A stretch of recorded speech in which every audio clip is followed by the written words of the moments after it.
The moment the glass touched my lips, something inside me froze. My mother-in-law had leaned closer with that strained, sugar-sweet smile saying, "Special cocktail for my favorite son-in-law." At first, I almost believed her, but then I caught the flicker in her eyes, the nervous way she glanced at her husband across the table. My instinct screamed, "Don't drink this." So instead, I chuckled, pretended to take a sip, and when no one was watching, I smoothly swapped my glass with hers. Her husband, my father-in-law, snatched it up without a second thought. After all, he loved mocking me and boasting about how he could handle real drinks unlike me. He took a big gulp and laughed at me like always, and right there, I forced a smile while my heart pounded. What was in that glass? Why had she offered it with so much fake warmth? I knew my mother-in-law didn't like me. She never had. She thought I wasn't good enough for her daughter, that my small business was a hobby compared to her family's wealth. But this wasn't just dislike. This was something darker. Before I go further, hit that subscribe button and share this story, because what happened next will leave you speechless. As dinner went on, I noticed sweat forming on my father-in-law's forehead. He dabbed at it with a napkin, his laughter turning into short, shallow breaths. My wife laughed at a joke from her mother, completely unaware, while I sat there gripping my fork, watching him closely. Then suddenly, he coughed hard, choking. On his words, his face turning pale, gasps echoed around the table as he clutched his throat. My mother-in-law jumped to her feet, knocking over her wine glass, her eyes wide with shock. That's when I knew whatever she had planned for me had just hit him instead. My father-in-law's chair screeched against the floor as he collapsed forward, gasping for air. The whole table erupted into chaos. My wife screamed. Her younger brother rushed to his side, and my mother-in-law just stood frozen, hands trembling, eyes darting toward me like she already suspected I had noticed something. I kept my face calm, though my heart raced like a drum. The thought kept echoing in my mind, she really tried to poison me. I leaned over, pretending to be concerned. "Maybe it's just indigestion," I said, masking my suspicion. But deep down I knew this was no ordinary reaction. The way his skin flushed, the way his pupils seemed to dilate, it was something else entirely. My wife dialed for an ambulance, while my mother-in-law grabbed his arm and whispered frantically, "Honey, stay with me." Her voice cracked, but her fear didn't feel like love. It felt like panic. Within minutes, paramedics burst in, strapping him to a stretcher. They asked about his medical history, and while everyone fumbled with words, I noticed the faintest detail: the half-empty glass still on the table. I locked eyes with my mother-in-law. She noticed me looking and quickly pushed the glass aside with shaking hands, but it was too late. I had seen it, and I wasn't going to forget. As the medics carried him out, my wife turned to me with tearful eyes. "What just happened?" she cried. I hugged her, whispering, "Don't worry, we'll find out." But inside, I was already piecing together the truth. This wasn't random. This wasn't an accident. Someone had meant for that drink to be mine, and the scariest part, nobody else at the table had a clue. At the hospital, the air was thick with tension. My wife paced the hallway, biting her nails, while her brother tried to calm her down. Nurses rushed in and out of the emergency room where my father-in-law was being treated. I stayed quiet, leaning against the wall, but my eyes never left my mother-in-law. She sat perfectly still in one of the plastic chairs, her hands folded tightly in her lap, her face pale. Not pale with grief, though pale with fear. A doctor finally came out, his tone serious. "We've stabilized him for now, but there are toxins in his system, something foreign. We need to run more tests to confirm exactly what it was." My wife gasped, covering her mouth, but my eyes flicked to her mother again. And there it was, that tiny flinch, that quick glance down at the floor. I stepped forward. "Toxins, you mean poison?" I asked bluntly. The hallway fell silent. My wife shot me a sharp look, as if I'd crossed a line, but the doctor simply nodded. "We'll know more soon." When he left, my wife turned on me. Why would you even say something like that? She snapped. I didn't answer. Instead, I looked at her mother. Because I think someone already knows what's in his system. Her face hardened instantly, but before she could respond, the sliding doors opened and 2 police officers walked in. The lead officer looked around, then said, "We need to speak to the family immediately." That's when my stomach dropped. This wasn't just a medical issue anymore. It was about to become a criminal investigation, and I knew my mother-in-law was praying they wouldn't find out what I'd seen. The officers led us into a small consultation room. Shutting the door behind them, my wife gripped my hand nervously, while her brother sat stiffly in the corner. But it was her mother who couldn't stop shifting in her seat, her fingers tapping against her purse like she wanted to crawl out of her own skin. The older officer cleared his throat. "We've spoken with the doctors. Tests show your father had something slipped into his drink tonight. We'll need statements from all of you." His gaze swept over each of us slowly, but when his eyes landed on my mother-in-law, she immediately dropped her head. My wife gasped, "Poison? That's insane." "Who would do that?" she cried. She turned to her mother instinctively, as if seeking comfort, but the woman stayed quiet, lips pressed tightly together. I leaned forward, speaking carefully. "Actually, officer, I noticed something at dinner." Every head in the room snapped toward me. My wife's eyes widened. "What are you talking about?" she asked. I hesitated, watching my mother-in-law squirm. "I saw the glass he drank from. It was originally poured for me." Her mother's head jerked up, eyes flashing with panic. "That's ridiculous," she snapped. "Why would I ever?" But her voice cracked before she could finish. The officer tilted his head. "Is that true? That the drink was meant for you?" The silence stretched long and heavy. My wife stared between us, completely lost, while I kept my gaze locked on her mother. Finally, I said calmly, "You called it a special cocktail, remember?" Her face drained of all color. The room fell into a suffocating silence. My wife's jaw dropped, staring at her mother in disbelief. "Mom, what is he talking about?" "You made him a special drink." Her voice was shaky, almost pleading for a denial, but her mother's lips trembled, and instead of answering, she clutched her purse tighter. That small hesitation was enough for the police officer to step closer. "Ma'am, we'll need you to clarify. Did you prepare that drink?" She forced a smile that looked more like a grimace. "It was just a silly gesture, a mix of juice and tonic, nothing harmful." I was trying to be kind. I cut in, my voice sharper now. "Then why did you flinch when the doctor said the word toxins? Why did you panic when your husband drank it instead of me?" Her head whipped toward me, eyes blazing. "Shut your mouth. You've always twisted things to make me look bad." That outburst was all the officers needed. One of them pulled out a small notepad. "Ma'am, we'll need you to come with us for questioning." My wife stood, shaking her head in horror. "This can't be real. Mom, please tell me he's wrong, please." But her mother didn't answer. Instead, she looked straight at me, eyes filled with venom. And then she whispered so quietly only I could hear, "It should have been you." A chill ran down my spine. The officers escorted my mother-in-law into another room, leaving the rest of us stunned.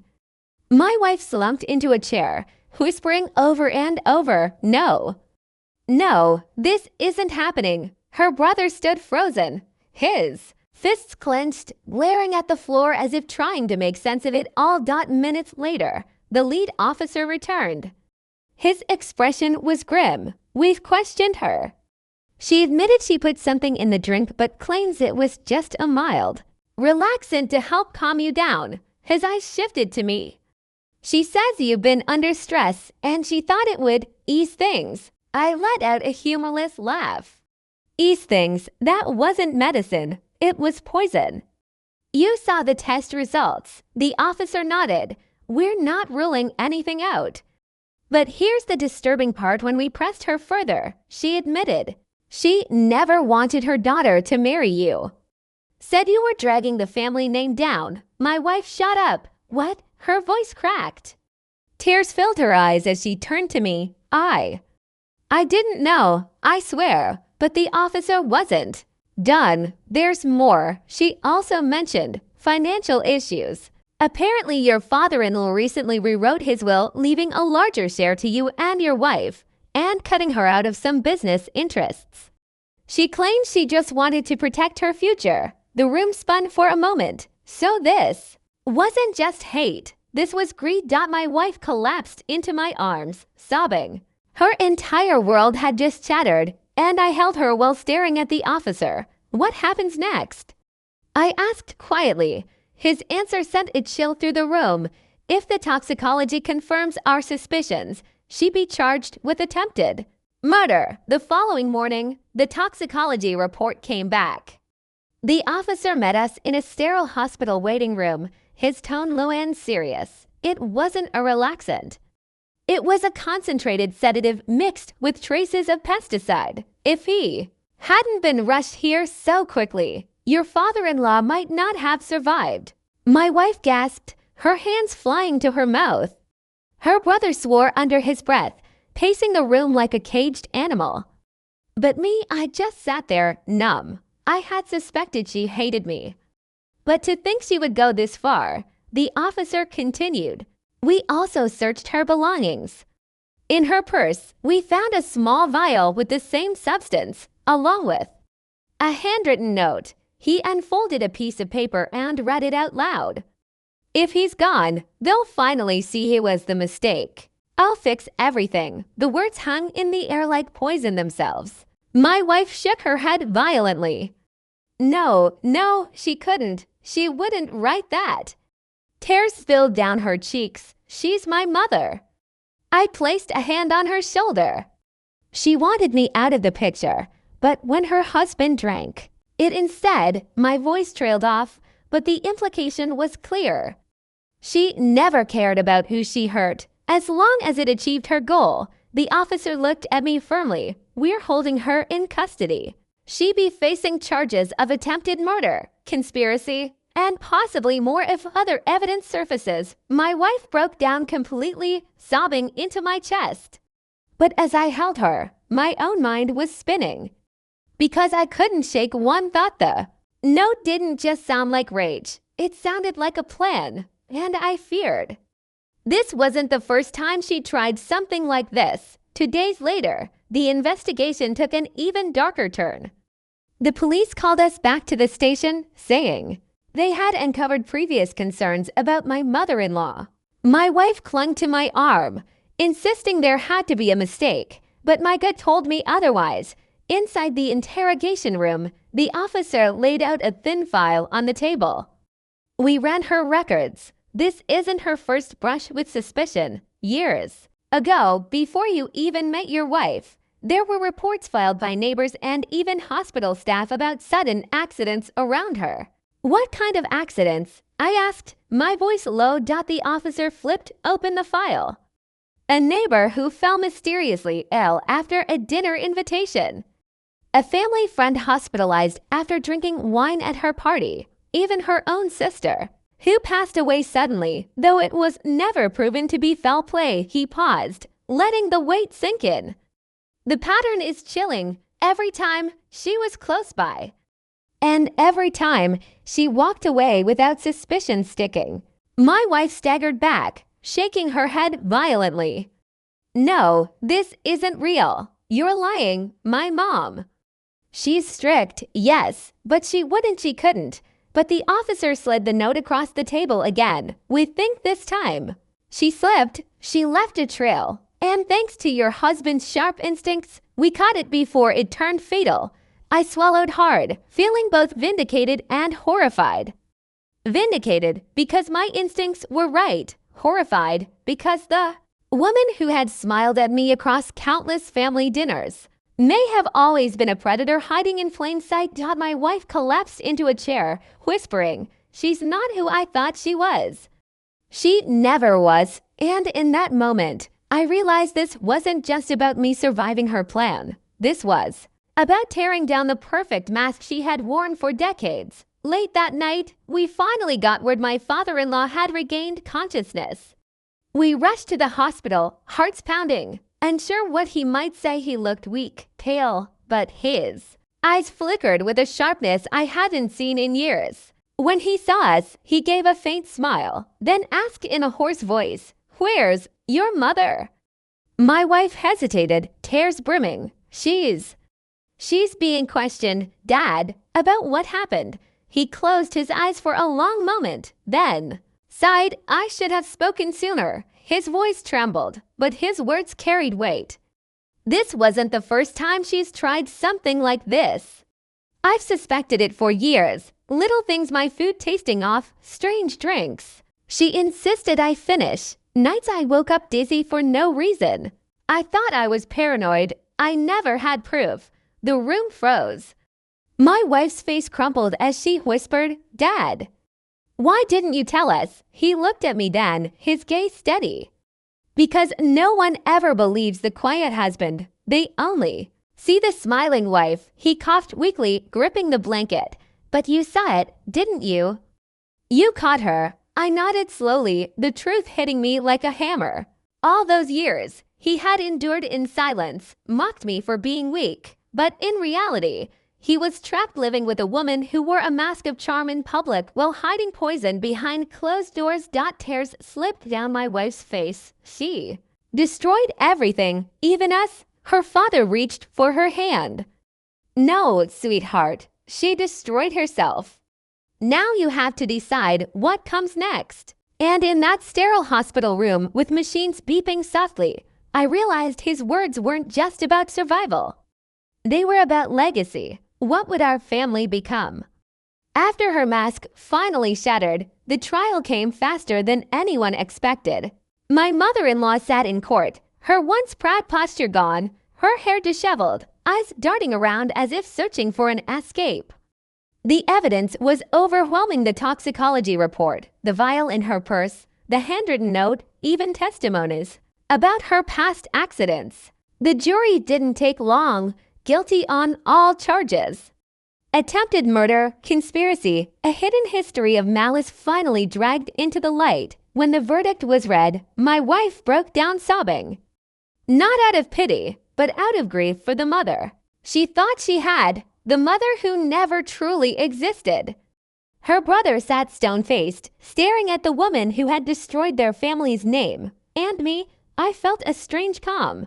Justice had been done, but the scars would never fully fade. After sentencing, my father-in-law called us all together. His voice was frail but steady. This family has been poisoned for years, long before she poured anything in a glass. But now it's time to rebuild. He turned to me then, eyes softening. You may not be the man she ever wanted at this table, but you're the one who saved us. For the first time, he didn't criticize me. He thanked me that night as